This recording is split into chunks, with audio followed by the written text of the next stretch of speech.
Hey folks, Tim here from Rockout Videography again. Well, it's time for another studio tour. It's been over a year since we've done one, and I thought I'd do something a little bit different this time. What I'm going to do is show you how we have it set up to record live music and how and why and when we're doing that. So, what's going on over here is that on Friday nights, once or twice a month, we're hosting a jam session, and there's two groups that come over.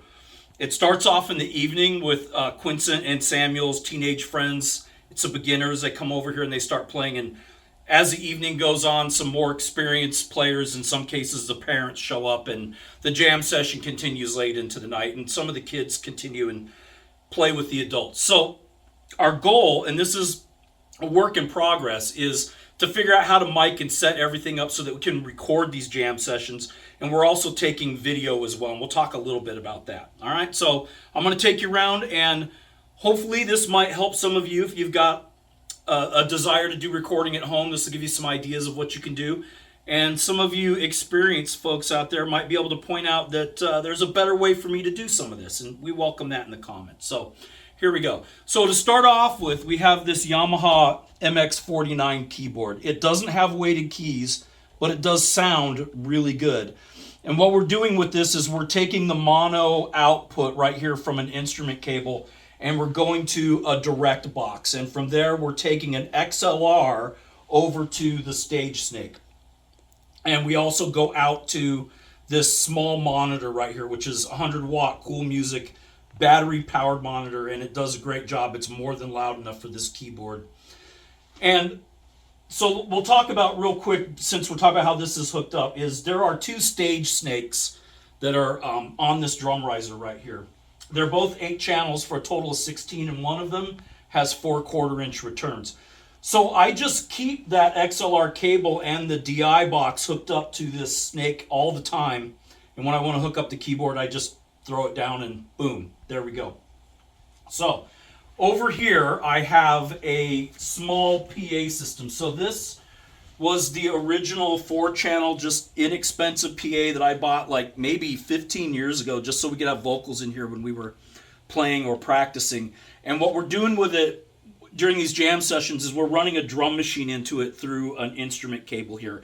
And I'll explain that when I get to it. Now over here, I have my Fender Champion 50 XL, and I have it hooked up all the time with this Behringer microphone. B906, I think, is what it's called. And I've only recorded with it once so far, and I'm liking the sounds that I'm getting out of it, and it's a really convenient way to keep the amp hooked up all the time. Trying to keep a boom stand or something here is just not practical. This is, at the end of the day, it's a pretty good space, but we are constricted in some ways. And then I've got my pedal board hooked up. Sometimes Samuel plays here. That's his Strat. He'll use my pedal board or his own. And the other night, it turned out we ended up not actually recording with this amp. Samuel ended up on drums and bass all night, so nothing happened with that. So the drum set is mic'd up all the time, and currently I have a set of Lewitt pencil condenser mics as overhead. And I know some of you are going to look at this and kind of wonder what's going on. They're actually set up so that they're equal distance from the center of the snare.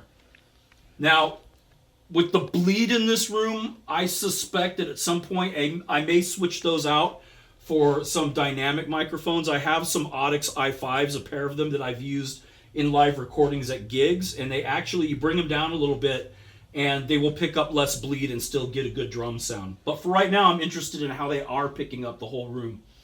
And they worked pretty well the other night. The snare, we have an SM57 on the top, and I have that is a Audio-Technica drum mic on the snare bottom. And that's part of a drum mic kit that I bought years ago when I first bought this kit. I've had those mics for probably 20 years or so. And then for the kick, I'm using a Sennheiser E902, I believe it's called. I'll put text for all the stuff in case I've made any mistakes. I'm just going off of memory. So that's the drums. They're always hooked up, ready to go. That is always hooked up, ready to go. The keyboard hooks up really quick because the direct box is already hooked up, ready to go. So when we have these jam sessions, we don't always know who's going to show up. And sometimes we might have few drummers, no drummers, multiple drummers. But I have this drum machine hooked up, and it's running into a DI box, and from there, the instrument cable, it's a long one, it's going all the way back behind to the little PA that I showed you. And when we don't have somebody on drums, I can just run some drum beats through this. The PA is hooked up to these two PA speakers, which are on the drum riser, and boom, we have drums.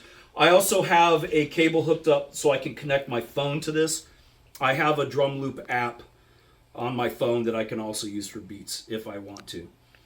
And then sometimes we may have multiple drummers, and so we have this djembe set up here.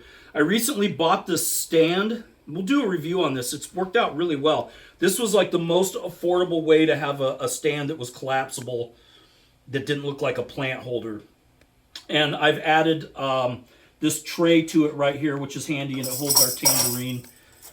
And again, I have this with another one of those Audio-Technica drum mics. I have this hooked up. Years ago, I used to take this to a Wednesday night acoustic jam session. So I added this wood block so I could put one of these drum mic holders.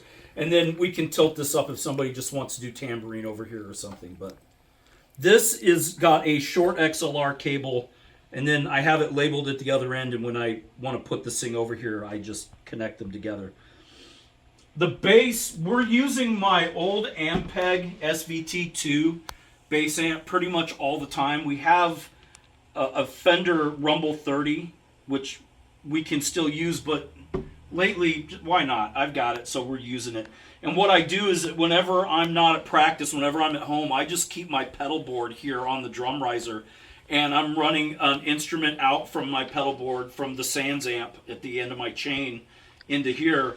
And then I'm running an XLR out. And again, the XLR cable's hooked up to the Stage Snake all the time. When I come home from practice or a gig, I just set the board down and boom, plug it in. So that's our bass. We're monitoring through this. Sounds good in the room, but we're actually taking a direct signal that's going all the way back.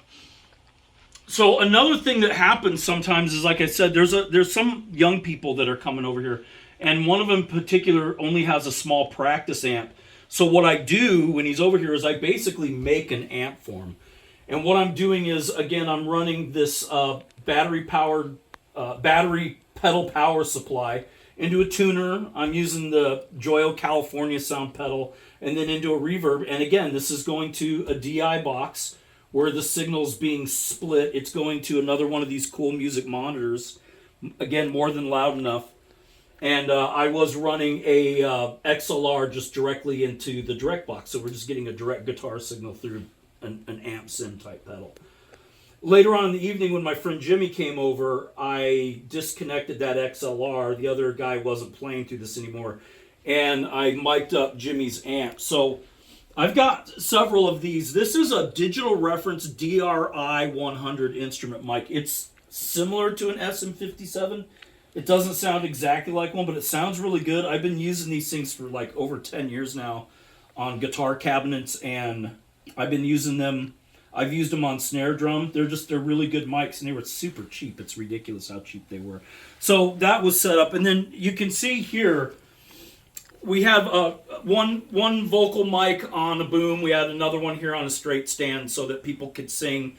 We have a phone holder here. My friend Jimmy was looking up lyrics to sing along on his phone, so that's a handy thing to have. We've got music stands galore around here. That one's like 70 years old, belonged to my father when he was in band in high school. And I'm using these two Harbinger 12-inch monitors, powered monitors, and they're coming back from the main recorder. So we'll look at that in a second. But again, we're just running these through line cables from the 1/4-inch returns that are on this snake. And then there's another mic here. Our friend Jay had an amp back there, and we did the same thing as with Jimmy's, is we just hooked up one of those DRI 100 microphones to it. I think I may get more of those Behringer mics because it's just so convenient to have the mic draping over the front of the amp. I've used these boom stands for years. These mics sound great, but in the confined space that we're dealing with here, they're kind of bulky and in the way.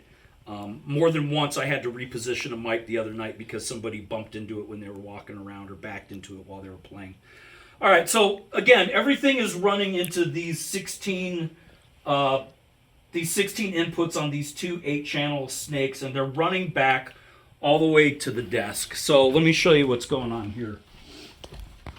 So this is a Zoom L20 recorder. It's 16 XLR and 1/4-inch combos. It'll do 2 channels of high Z. It's got pads. And then what we're doing is we're using the 1/4-inch returns, like I said, and we're running out through these monitor / headphone outputs. One thing that's really cool about this is that I can configure these outputs to either be a line out signal, like to go to the monitors like we're doing now, or I could do headphones.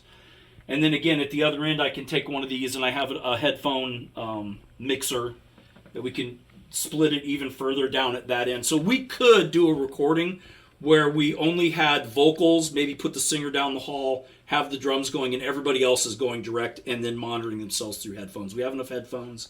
We have enough headphone cables to do all of that.